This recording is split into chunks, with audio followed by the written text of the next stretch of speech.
नमस्कार दोस्तों, मैं मनीष चौहान स्वागत करता हूं आपका अपने यूट्यूब चैनल में। आज हम सामान्य विज्ञान के कुछ क्वेश्चन देखने वाले हैं। तो आइए क्लास को स्टार्ट करते हैं। पहला क्वेश्चन है, रिफ्लेक्स चाप कहाँ निर्मित होती है? ऑप्शन ए मेरुरज्जु, सेकंड ऑप्शन है मस्तिष्क, तीसरा ऑप्शन है कंधा, फोर्थ ऑप्शन है पेट। इसका राइट आंसर होगा ऑप्शन नंबर फर्स्ट, मेरुरज्जा।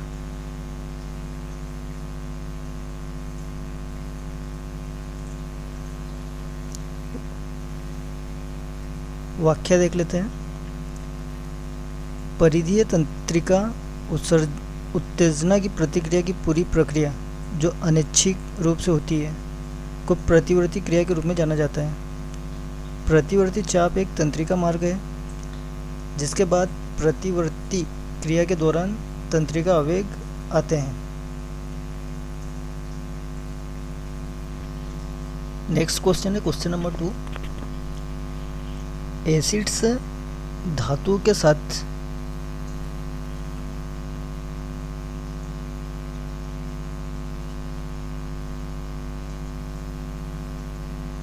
प्रतिक्रिया करके क्या मुक्त करते हैं?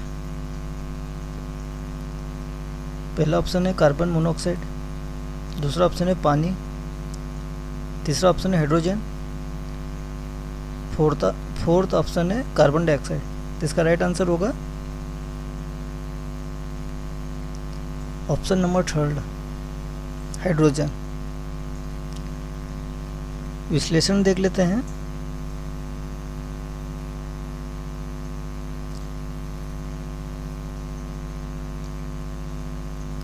जब धातु को आम्ल में डाला जाता है तो वह छोटी होती जाती है क्योंकि यह रासायनिक अभिक्रिया में उपयोग हो जाती है। वहीं गैस के बुलबुले देखे जा सकते हैं। प्रतिक्रिया में उत्पन्न बुलबुले हाइड्रोजन गैस होते हैं।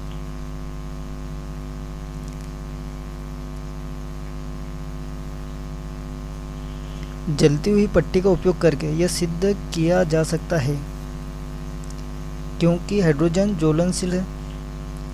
धातु प्लस आम्ल, नमक plus hydrogen, hydrochloric acid plus magnesium, magnesium chloride plus hydrogen. अतिरिक्त जानकारी देख लेते हैं। क्षार के लक्षण। क्षार स्वाद में कड़वा होता है और इसकी बनावट नाजुक होती है।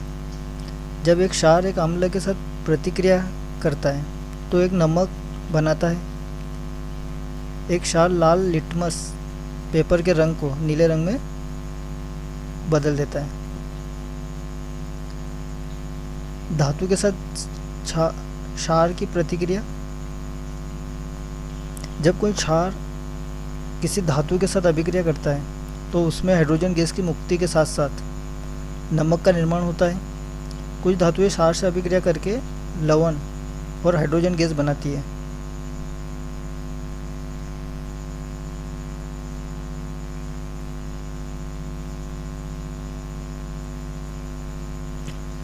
थर्ड क्वेश्चन है,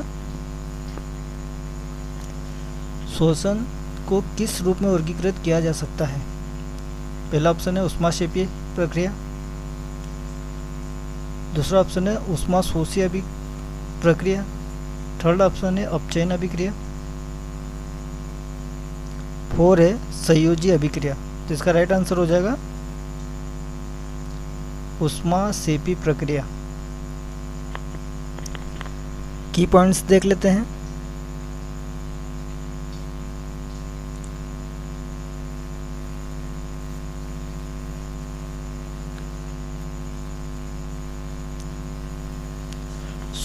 शोषण को ऊष्माक्षेपी प्रक्रिया के रूप में वर्गीकृत किया जा सकता है। शोषण एक ऊष्माक्षेपी प्रक्रिया है क्योंकि इसमें ग्लूकोज बनाने के लिए कार्बन डाइऑक्साइड का विघटन शामिल है। यह ग्लूकोज हमारे शरीर की कोशिकाओं में ऑक्सीजन के साथ मिलकर उच्च मात्रा में ऊर्जा प्रदान करता है। अभिक्रिया में शामिल है। एक्स्ट्रा जानकारी देख लेते हैं। ऊष्माशोषी अभिक्रिया, तो ऊष्माशोषी अभिक्रिया एक रासायनिक अभिक्रिया होती है जो अपने पर्यावरण से ऊष्मा को अवशोषित करती है।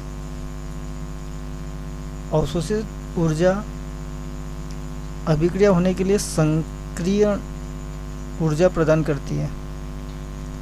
अपचयन के बारे में जान लेते हैं। अपचयन यह एक अणु में इलेक्ट्रॉनों को प्राप्त करने या खोने या हाइड्रोजन परमाणु को हटाने या जोड़ने की अभिक्रिया है। संयोजी अभिक्रिया के बारे में देखते हैं।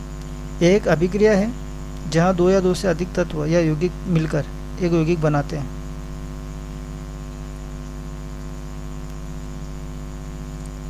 नेक्स्ट क्वेश्चन है क्वेश्चन नंबर 4। आम्ल क्षार के साथ अभिक्रिया करके लवण पानी बनाता है। इस अभिक्रिया को क्या कहते हैं? संयोजन, सेकंड ऑप्शन है उदासीनीकरण, थर्ड ऑप्शन है अपचयन, फोर्थ ऑप्शन है विघटन। तो इसका राइट आंसर हो जाएगा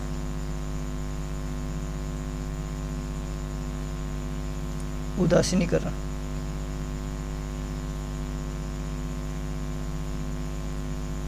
की पॉइंट्स देख लेते हैं। उदासीनीकरण अभिक्रिया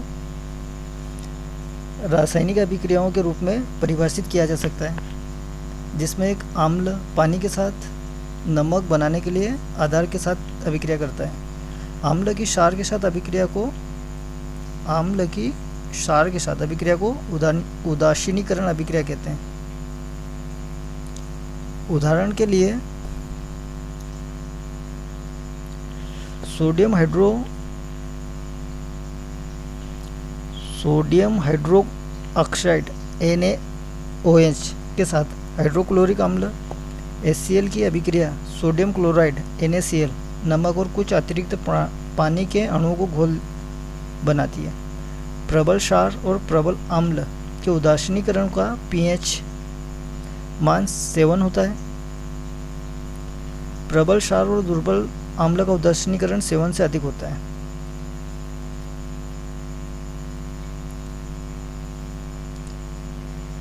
एडिशनल इंफॉर्मेशन देख लेते हैं। अपघटन की अभिक्रिया है। इसे एक अभिक्रियाशील यौगिक के रूप में परिभाषित किया जा सकता है।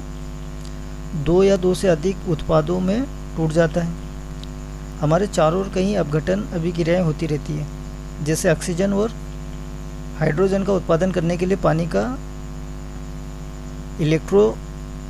इलेक्ट्रोलिसिस और शीतल पेय में कार्बोनिक अम्ल का अपघटन अभिक्रियाएं या तो ऊष्माशोषी होती है या ऊष्माशोषी हो सकती है। संयोजन अभिक्रियाएं, तो संयोजन अभिक्रियाएं या अपघटन अभिक्रियाएं की विपरीत अभिक्रिया है जिसमें दो अभिकारकों अणु एक उत्पाद देने के लिए अभिक्रिया करते हैं। इसमें क्या होता है कि दो अभिकारक अणु एक उत्पाद देने के लिए अभिक्रिया करते हैं।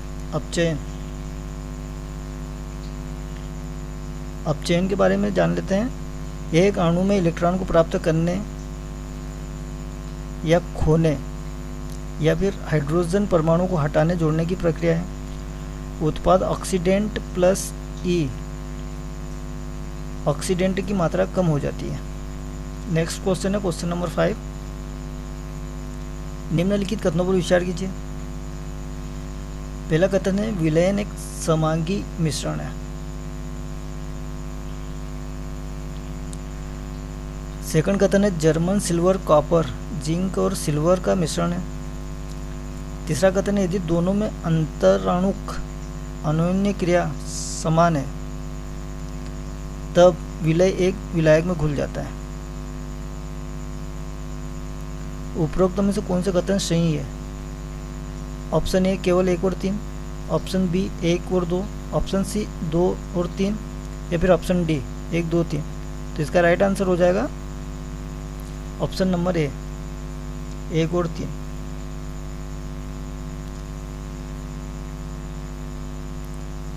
की पॉइंट्स देख लेते हैं।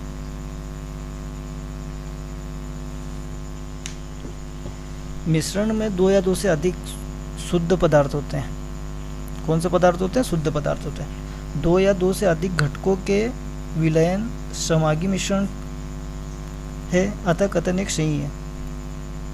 समांगी मिश्रण से हमारा अर्थ है कि इसके संगठन और गुण पूरे मिश्रण के समान है।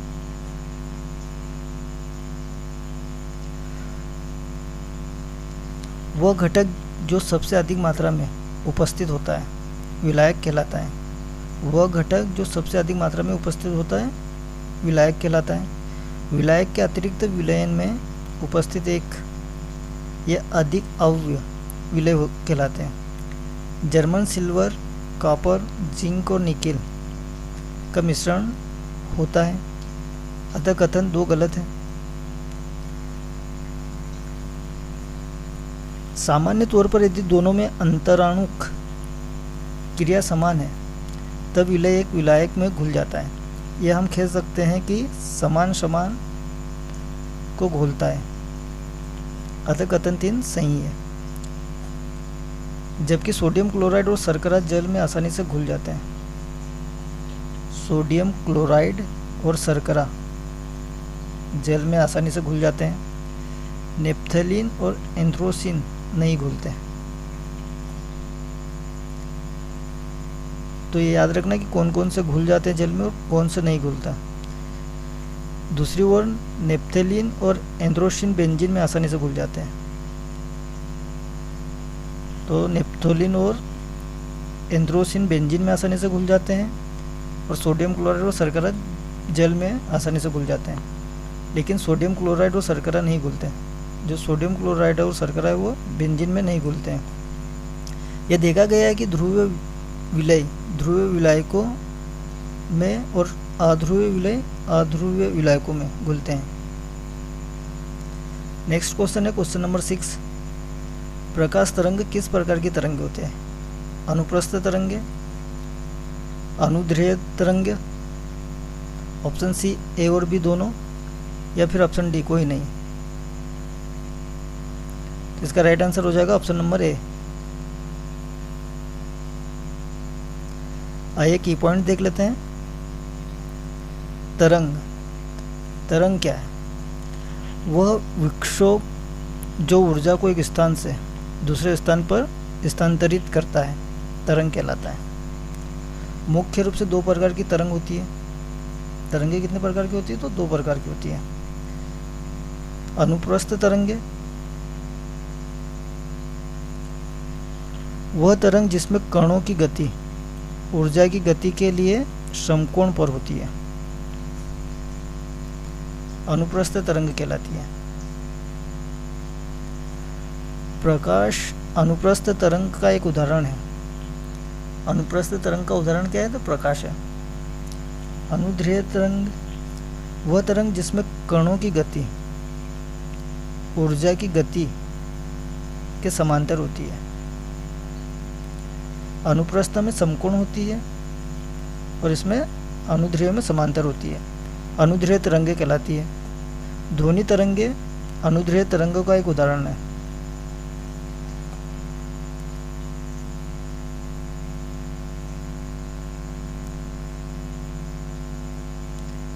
नेक्स्ट क्वेश्चन है क्वेश्चन नंबर 7। राइबोसोम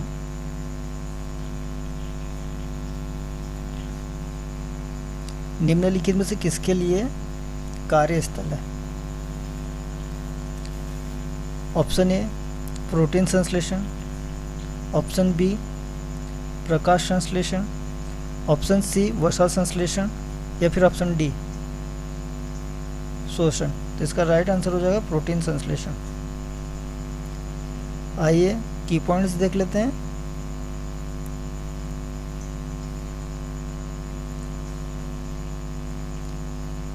राइबोसोम कोशिका द्रव्यों में उपस्थित झिल्लीदार दानेदार संरचनाएं हैं।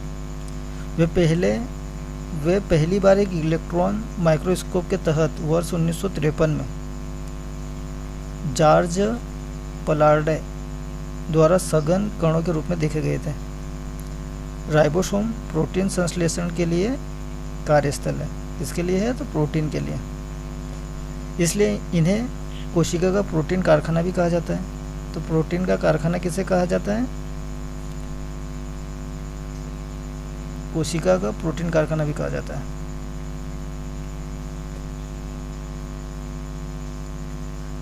राइबोसोम जो होते हैं वो दो प्रकार के होते हैं। यूकेरियोटिक राइबोसोम 80 यूकेरियोटिक कोशिका द्रव्य में होता है। प्रोकैरियोटिक राइबोसोम कोशिका द्रव्य में होते हैं और साथ ही कोशिका झिल्ली से जुड़े होते हैं।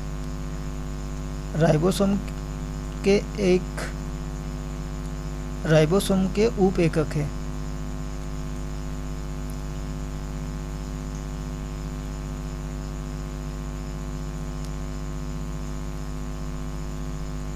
नेक्स्ट क्वेश्चन है क्वेश्चन नंबर 8।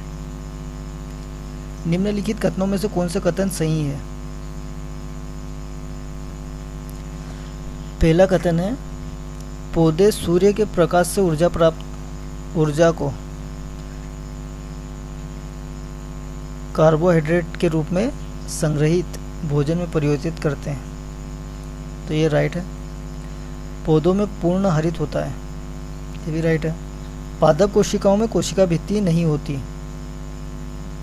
यह सेंटेंस रॉन्ग है क्योंकि कोशिका भित्ति होती है। तो इसका राइट आंसर हो जाएगा केवल 1 और 2, ऑप्शन नंबर बी। की पॉइंट्स देख लेते हैं। प्रकाश संश्लेषण,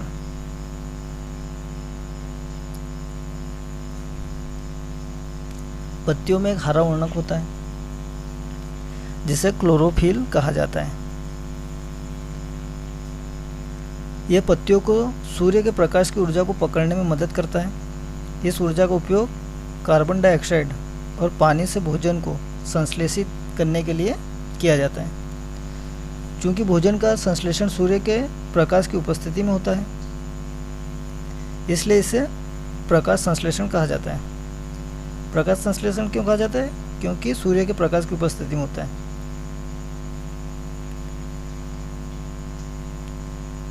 सूर्य की प्रकाश की उपस्थिति में कार्बन डाइऑक्साइड प्लस पानी, कार्बोहाइड्रेट प्लस ऑक्सीजन,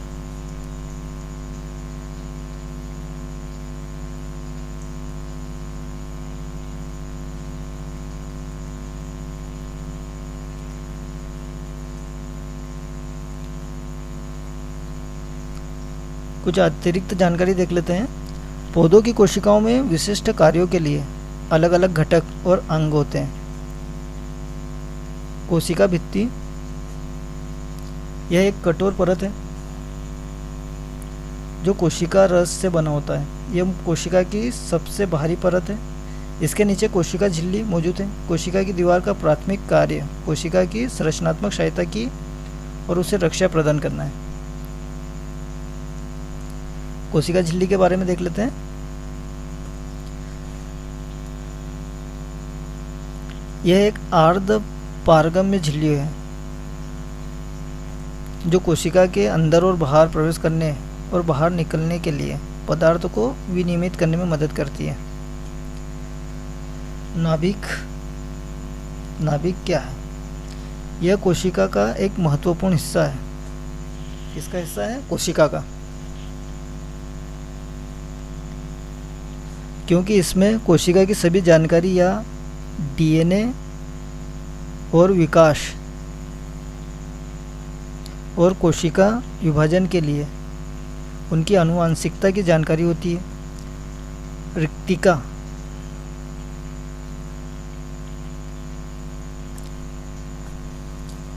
पादप कोशिकाओं के अधिकांश भागों को रिक्तिका द्वारा घेर लिया जाता है। यह तानल वक से घिरा होता है। रिक्तिका की महत्वपूर्ण भूमिका कोशिका की दीवार के दबाव को सहायता प्रदान करता है। ग्लोजी तंत्र वे कोशिका में एक परिवहन प्रणाली की तरह कार्य करते हैं, क्योंकि विभिन्न अणुओं को कोशिका के विभिन्न भाग में पहुंचाते हैं। राइबोसोम वे प्रोटीन संश्लेषण के स्थान पर उन्हें कोशिका का प्रोटीन कारखाना भी कहा जाता है। सूत्रकणिका वे जटिल अणु को तोड़ते हैं और ऊर्जा का उत्पादन करते हैं, और इसलिए कोशिका का बिजली घर भी कहा जाता है। लयनकाय इन्हें आत्मघाती थैली के रूप में जाना जाता है, क्योंकि वह कण्वक को पकड़ते हैं जो पूरी कोशिका को पचाने में मदद सक्षम है। नेक्स्ट क्वेश्चन है क्वेश्चन नंबर 9।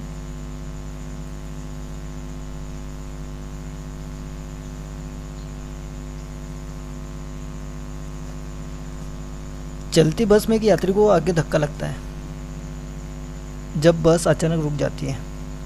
यह किसके द्वारा समझाया गया है? ऑप्शन ए न्यूटन के पहले नियम द्वारा, ऑप्शन बी न्यूटन के दूसरे नियम द्वारा, ऑप्शन सी न्यूटन के तीसरे नियम द्वारा, या फिर ऑप्शन 4 संवेग के संरक्षण सिद्धांत द्वारा। इसका राइट आंसर हो जाएगा फर्स्ट, न्यूटन के पहले नियम द्वारा। की पॉइंट्स देख लेते हैं। न्यूटन के गति के नियम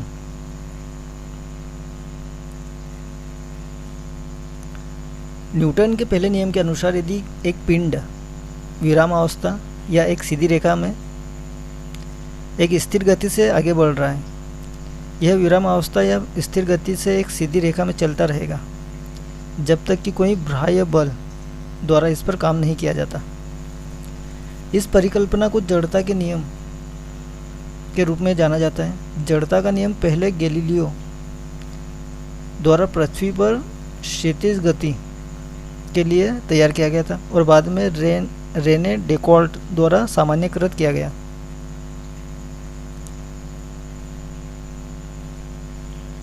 गैलीलियो से पहले यह सोचा गया था कि सभी क्षैतिज गति को प्रत्यक्ष कारण की आवश्यकता होती है। फिर भी गैलीलियो ने अपने प्रयोगों से कहा कि गति में एक पिंड तब तक गति में रहेगा जब तक कि एक बल के कारण उसे विराम नहीं मिलता। न्यूटन का दूसरा नियम उन परिवर्तनों का एकमात्र वर्णन है जो एक पिंड की गति पर एक बल उत्पन्न कर सकता है।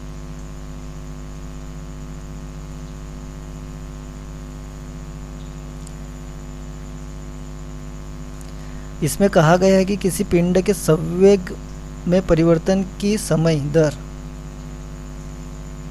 उस पर लगाए गए बल के परिणाम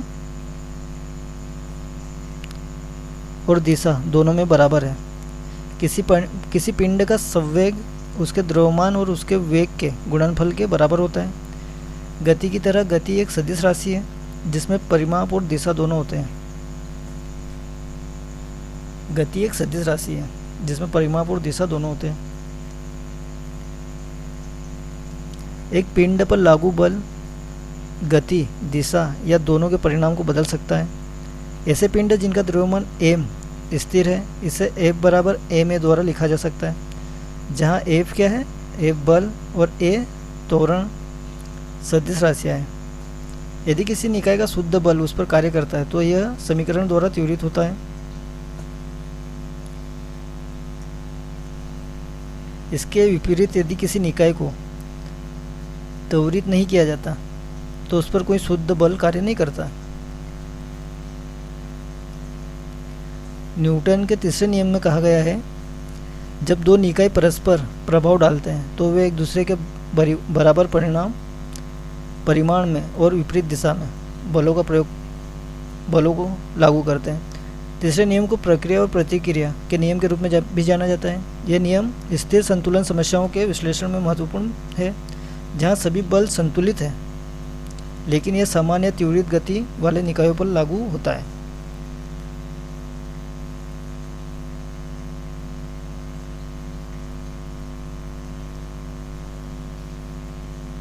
आज का लास्ट क्वेश्चन है, कौन सा जीव त्वचा से सांस लेता है?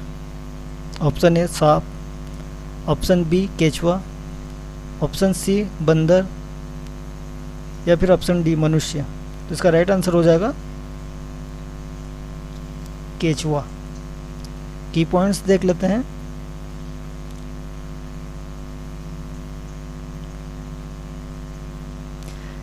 केचुआ एक एनीलिडा जाति में पाया जाने वाला एक ट्यूब के आकार का कीड़ा है। वे आमतौर पर मिट्टी में रहते हैं और मृत कार्बनिक पदार्थ खाते हैं। तो दोस्तों, आपको आज की क्लास कैसी लगी कमेंट करके ज़रूर बताएं। धन्यवाद।